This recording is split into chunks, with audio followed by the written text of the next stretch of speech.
Assalamualaikum warahmatullahi wabarakatuh. Saya di sini mewakili kelompok 4 akan memaparkan materi tentang peranan inovasi dan motivasi dalam pengembangan produk dan jasa.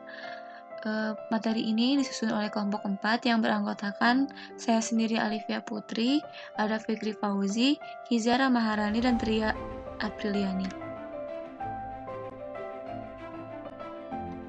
Pemasaran merupakan salah satu kegiatan pokok yang dilakukan oleh para pengusaha dalam usaha untuk mempertahankan kelangsungan hidup perusahaan.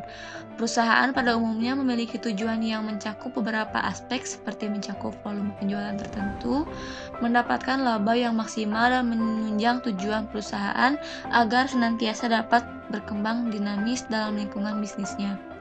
Dalam era globalisasi ini, persaingan menjadi sangat pesat baik di pasar dalam negeri maupun pasar luar negeri.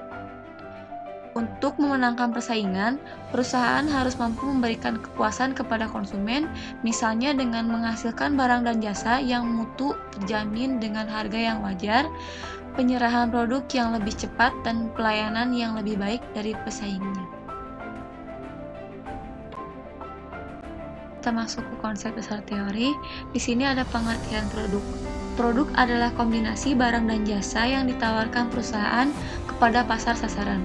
Menurut Kotler dan Armstrong, tahun 2008 halaman 266, produk merupakan sebagian segala sesuatu yang dapat ditawarkan kepada pasar agar menarik perhatian, akuisisi, penggunaan atau konsumsi yang dapat memuaskan suatu keinginan atau kebutuhan. Produk mencakup lebih dari sekedar barang-barang yang berwujud atau tangible. Sedangkan menurut Sudaryono, tahun 2016 halaman 207, produk merupakan sesuatu yang ditawarkan ke pasar untuk diperhatikan, dimiliki, dipakai, atau dikonsumsi sehingga dapat memuaskan keinginan kebutuhan.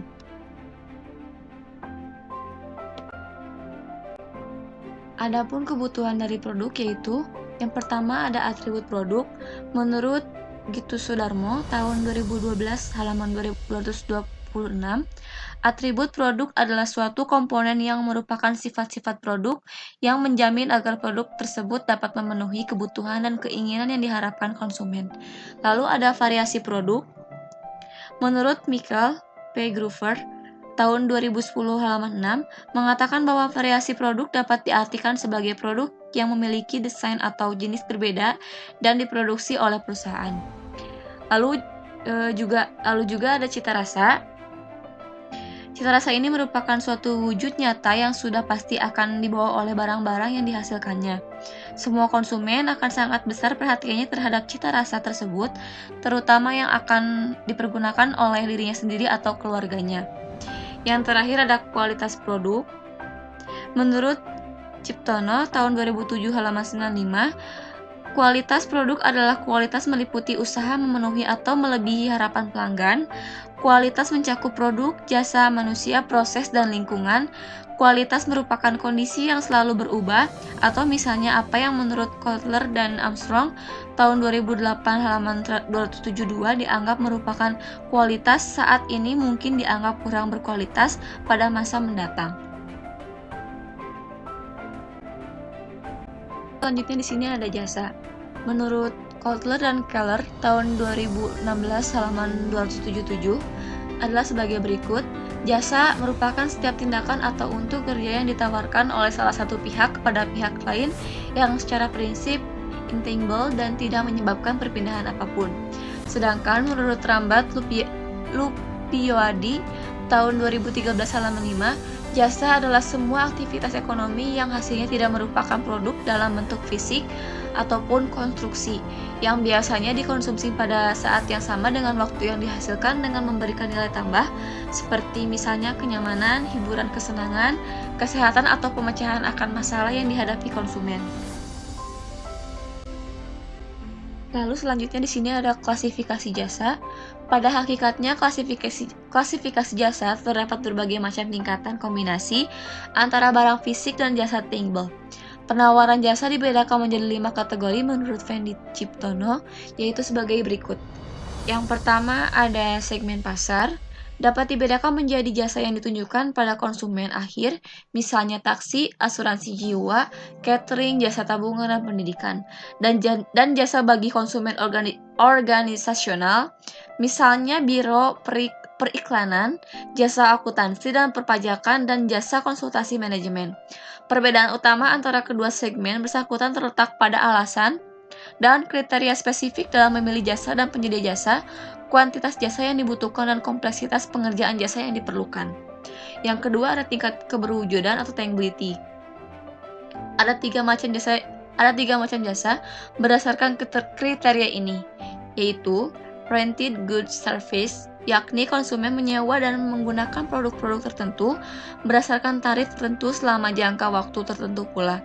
Konsumen hanya dapat menggunakan produk tersebut karena kepemilikannya tetap berada pada pihak perusahaan yang menyewakannya, misalnya penyewaan mobil, kaset, video, villa, dan apartemen. Lalu ada own goods service, produk yang dimiliki oleh konsumen direparasi, dikembangkan atau ditingkatkan untuk kerjanya, atau dipelihara oleh perusahaan jasa. Lalu ada non-good service. Karakteristik khusus pada jenis ini adalah jasa personal bersifat intangible, tidak berbentuk produk fisik, ditawarkan kepada para pelanggan. Lalu yang ketiga ada keterampilan penyedia jasa. Berdasarkan klasifikasi ini, jasa dibagi menjadi dua tipe pokok jasa, yaitu ada professional service seperti konsultan manajemen, konsultan hukum, dan konsultan pajak, serta non-professional service seperti sopir taksi. Lalu ada tujuan organisasi jasa. Berdasarkan klasifikasi ini, jasa dibagi menjadi dua, yaitu commercial service atau profit service seperti bank dan penerbangan, serta non-professional service seperti sekolah, yayasan, panti asuhan, dan museum. Lalu yang terakhir dan yang kelima ada regulasi.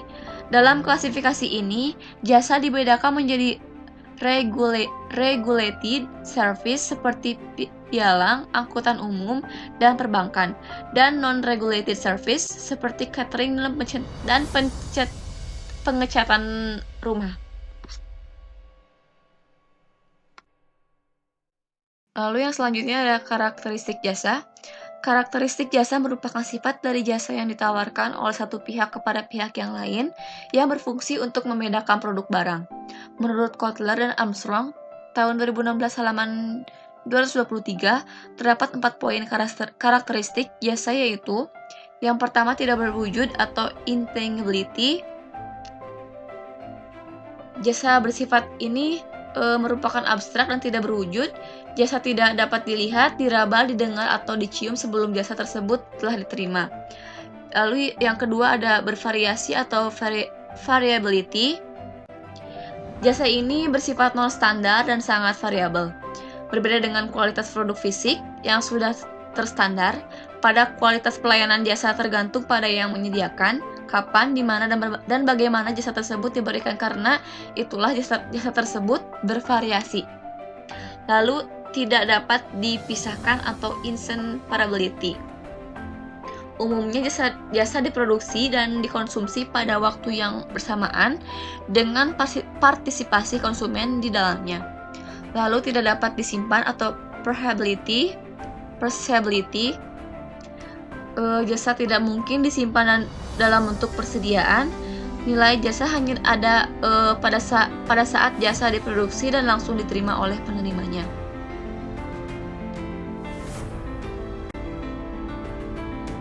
Tentang inovasi. Inovasi ini merupakan ide, praktik, atau objek yang dianggap baru oleh manusia atau unit adopsi lainnya. Teori ini meyakini bahwa sebuah inovasi terdifusi ke seluruh masyarakat dalam pola yang bisa diprediksi. Beberapa kelompok orang akan mengadopsi sebuah inovasi segera setelah mereka mendengar inovasi tersebut, sedangkan beberapa kelompok masyarakat lainnya membutuhkan waktu lama untuk kemudian mengadopsi inovasi tersebut. Ketika sebuah inovasi banyak diadopsi oleh sejumlah orang, hal itu dikatakan atau meledak.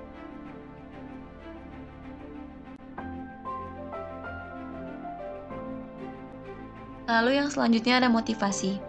Motivasi berasal dari bahasa Latin, yaitu movere, yang berarti dorongan atau daya penggerak. Pada dasarnya, perusahaan bukan saja mengharapkan karyawan yang mampu, cakap, dan terampil, tetapi yang terpenting mereka mau bekerja giat dan berkeinginan untuk mencapai hasil yang optimal. Kemampuan, kecakapan, dan keterampilan karyawan tidak ada artinya bagi perusahaan jika mereka tidak mau bekerja keras dengan mempergunakan kemampuan, kecakapan, dan keterampilan yang dimilikinya. Motivasi juga penting karena dengan motivasi ini diharapkan setiap individu karyawan mampu bekerja keras dan antusias untuk mencapai produktivitas yang tinggi. Beberapa definisi mengenai motivasi diantaranya ada dari Dr. Andes Melayu Hasibuan. Motivasi adalah sebuah pemberian daya penggerak yang menciptakan kegairahan kerja seseorang. Ada juga dari Harold Kunz. Motivasi refers to drive and effort to satisfy our goal. Motivasi mengacu pada dorongan usaha untuk memuaskan kebutuhan atau suatu tujuan.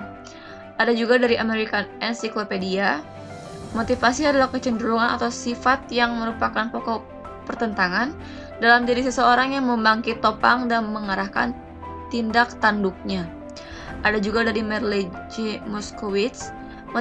Motivation is usually defined the initiative and direction of behavior, and the study of motivation is in effect the study of course of behavior. Berdasarkan beberapa definisi di atas, dapat disimpulkan bahwa motivasi adalah dorongan atau daya penggerak yang mengarahkan seseorang melakukan suatu tindakan untuk memenuhi hal yang dibutuhkan atau diharapkan.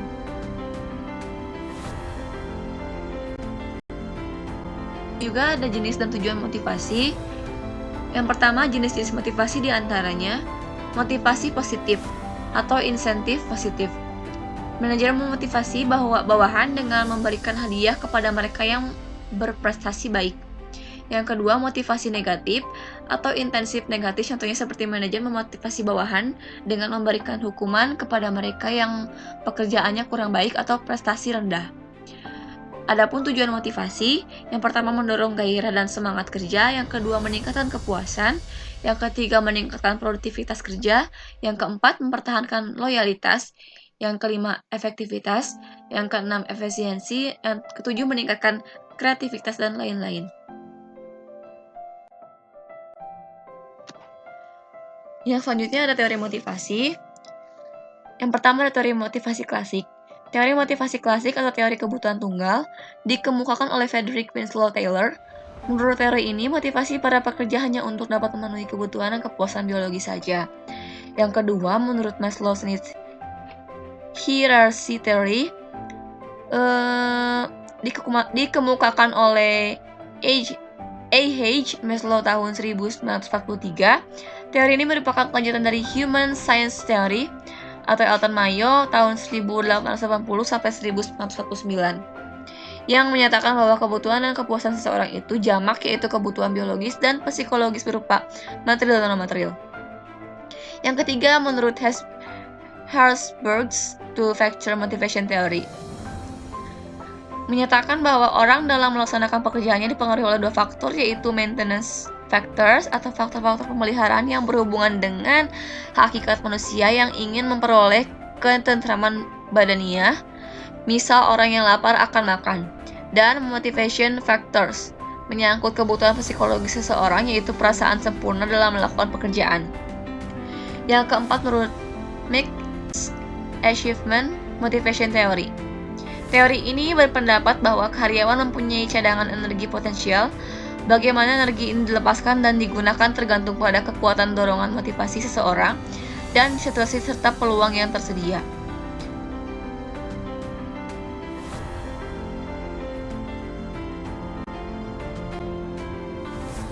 Yang selanjutnya ada peranan inovasi dan motivasi dalam pengembangan produk dan jasa. Yang pertama, peranan inovasi. Inovasi adalah suatu hal atau gagasan yang baru di mana hal tersebut belum pernah ada sebelumnya. Di mana dengan terciptanya hal baru tersebut diharapkan dapat menjadi sesuatu yang menarik dan berguna. Seseorang yang selalu berinovasi maka dapat dikatakan seorang yang inovatif. Orang yang melakukan inovasi disebut inovator. Dalam era globalisasi ini, Seseorang wirausahawan dituntut agar bisa berinovasi, menghadirkan yang baru, yang unik, yang lebih efisien, dan lebih baik dari produk dan jasa sebelumnya. Seseorang wirausahawan yang dapat terus melakukan inovasi dalam usahanya, maka dapat mempertahankan usaha hingga dalam umur yang panjang. Lalu, peranan motivasi. Menurut Wiratmo tahun 2001, mengungkapkan bahwa motivasi didefinisikan sebagai keadaan dalam diri individu yang menyebabkan mereka berperilaku dengan cara yang menjamin tercapainya suatu tujuan. Dari beberapa definisi di atas dapat disimpulkan bahwa motivasi merupakan dorongan atau alasan untuk berbuat. Motivasi adalah kondisi fisiologis dan psikologis yang terdapat dalam diri seseorang yang mendorongnya untuk melakukan aktivitas tertentu guna mencapai suatu tujuan atau kebutuhan, menurut Jali tahun 2007. Yang selanjutnya adalah dimensi motivasi dalam berusaha. Menurut Finesar tahun 2006, menjelaskan bahwa motivasi seseorang menjadi wirausaha dibagi dalam 3 dimensi, yaitu ada ambition for freedom atau ambisi kemandirian, ada self-realization atau realisasi diri, atau pushing factors atau faktor pendorong, dan berikut dimensi motivasi beserta indikatornya. Yang pertama ada ambition for freedom atau ambisi kemandirian. Itu ada aktivitas lebih keras, lebih bebas, memiliki usaha sendiri, menjadi lebih dihormati, terdepan dalam menerapkan ide baru, mengembangkan hobi dalam bisnis. Yang kedua, self-realization atau realisasi diri, ada memperoleh posisi yang lebih baik di masyarakat, merasakan tantangan, memotivasi dan memimpin orang lain, melanjutkan tradisi keluarga, mengimplementasikan ide atau berinovasi. Yang ketiga atau yang terakhir ada pushing factors atau faktor pendorong. Ada memperoleh pendapatan yang lebih baik dan tidak puas dengan pekerjaan. Lalu yang selanjutnya ada faktor-faktor motivasi. Menurut Susanto tahun 2009, faktor-faktor motivasi berwirausaha terdiri dari yang pertama faktor lingkungan, yaitu mempunyai peran yang signifikan dalam pembentukan jiwa kewirausahaan. Menurut Suryana tahun 2003, faktor pemicu yang berasal dari lingkungan sosial, salah satunya dari orang tua. Yang kedua ada faktor sosiologis. Kondisi sosial juga turut memberikan andil dalam meningkatnya aktivitas kewirausahaan dalam kelompok-kelompok tertentu seperti kaum wanita, minoritas, serta akademisi. Yang ketiga ada faktor ketersediaan sumber daya. Ketersediaan modal adalah hal yang sangat penting. Lalu ada faktor personal. Seorang wirausahawan memiliki locus of control internal yang lebih tinggi ketimbang seorang non-wirausahawan, yang berarti bahwa mereka memiliki keinginan yang lebih kuat untuk menentukan nasib sendiri.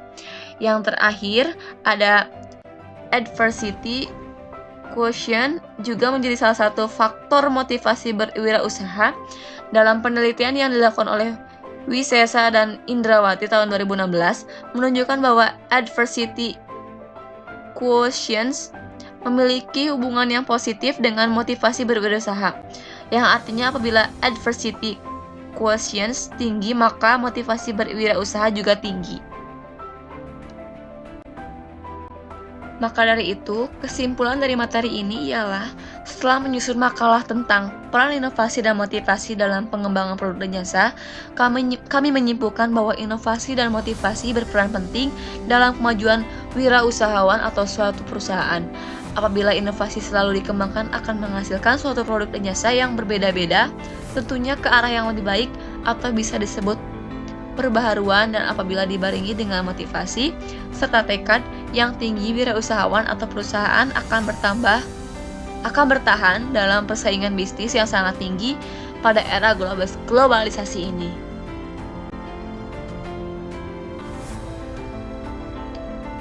Sekian dari pemaparan materi ini. Mohon maaf apabila ada kesalahan dalam penyampaian materinya. Wabillahi taufiq wal hidayah. Wassalamualaikum warahmatullahi wabarakatuh.